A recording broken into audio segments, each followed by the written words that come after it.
fear is not real.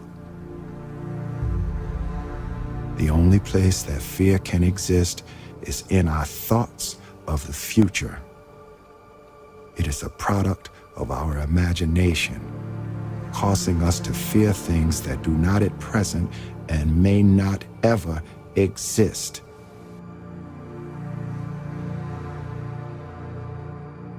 Fail big. That's right. Fail big. Today's the beginning of the rest of your life, and it can be very frightening. It's a new world out there. It's a mean world out there, and you only live once. So do what you feel passionate about. Take chances. So don't be afraid to go outside the box. Don't be afraid to think outside the box. Don't be afraid to fail big, to dream big. But remember, dreams without goals are just dreams, and they ultimately fuel disappointment. So have dreams, but have goals. Life goals, yearly goals, monthly goals, daily goals. I try to give myself a goal every day. And understand that to achieve these goals, you must apply discipline and consistency. Hard work works. Working really hard is what successful people do.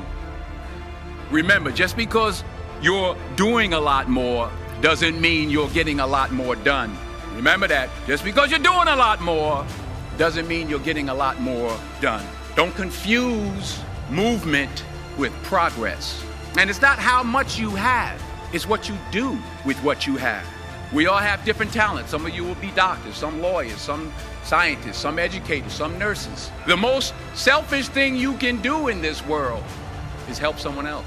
Why is it selfish? Because the gratification, the goodness that comes to you, the good feeling that I get from helping others, nothing's better than that. Nothing's better than that. Not jewelry, not big house I have, not the cars, but it's the joy. That's where the joy is, in helping others. That's where the success is, in helping others.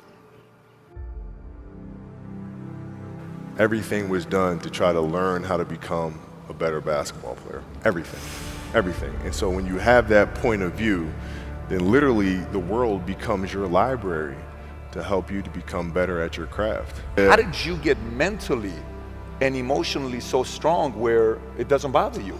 You know, you got to look at the reality of the situation. You know, like for me, it's not, you kind of got to get over yourself. Like, it's not about you, man. Like, okay, you feel embarrassed. You're not that important. Get over yourself. That's where you go. Get over yourself, right? Like you're worried about how people may perceive you, and like you're walking around and it's embarrassing because you shot 5 air balls. Get over yourself. And then after that, it's okay, well, why did those air balls happen? You cannot teach 49, 48-inch, whatever the vertical leap is, and you cannot teach that, right? Sure. But he said nobody in his history of coaching had your level of work ethic. What was really your work ethic like, and for how long did you stay disciplined? I mean, every day. I mean, since 20 years. It was an everyday process, and trying to figure out strengths and weaknesses. For example, jumping ability. Now, my vertical was a 40, it wasn't a 46 or a 45. My hands are big, but they're not massive. Right? So you got to figure out ways to strengthen them so your hands are strong enough to be able to palm a ball and do the things that you need to do. Quickness, I was quick, but not insanely quick. I was fast, but not ridiculously fast. Right? So I had to rely on skill a lot more. I had to rely on angles a lot more. I had to study the game a lot more. But I enjoyed it though. So like from the time I can remember when I started watching the game, I studied the game and it just never changed. My father could have been a great comedian, but he didn't believe that that was possible for him. And so he made a conservative choice. Instead, he got a safe job as an accountant. And when I was 12 years old, he was let go from that safe job. And our family had to do whatever we could to survive. I learned many great lessons from my father, not the least of which was that you can fail at what you don't want. So you might as well take a chance on doing what you love. When I was about 28, after a decade as a professional comedian, I realized one night in LA that the purpose of my life had always been to free people from concern, just like my dad. And when I realized this, I dubbed my new devotion the Church of freedom from concern. What's yours? How will you serve the world? What do they need that your talent can provide? That's all you have to figure out. As someone who's done what you're about to go and do, I can tell you from experience, the effect you have on others is the most valuable currency there is. You can join the game, fight the wars, play with form all you want, but to find real peace, you have to let the armor go. Your need for acceptance can make you invisible in this world. Don't let anything stand in the way of the light that shines through this form. Risk being seen in all of your glory. I've often said that I wished people could realize all their dreams and wealth and fame so that they could see that it's not where you're going to find your sense of completion. Like many of you, I was concerned about going out into the world and doing something bigger than myself, until someone smarter than myself made me realize that there is nothing bigger than myself. The thing that has worked for me is to remember the hard times. A big movie comes out back in the days when I was wrestling with WWE, a WrestleMania match, anything big that would happen, I would always take a moment and I just remind myself, all right, I was evicted when I was 14. We were kicked off the island. We couldn't live in Hawaii. Had no place to live. A lot of shit happened. Then when I moved to Nashville, I was arrested multiple times by the time I was 16 years old. I gotta remember that. If I were playing on this team, and it allows me then to be present in the moment and understand, holy, the stuff I have around me right now, this is the that I dreamed of when I was a kid. I am here. I played for University of Miami. What helps me is to keep the hard times in the front of my mind, because it allows me to go into these big moments that I've worked my ass off, and you guys have worked your ass off. It allows me to go into these big moments with a different perspective. What it also does for me, I keep my back up against this motherfucker every day.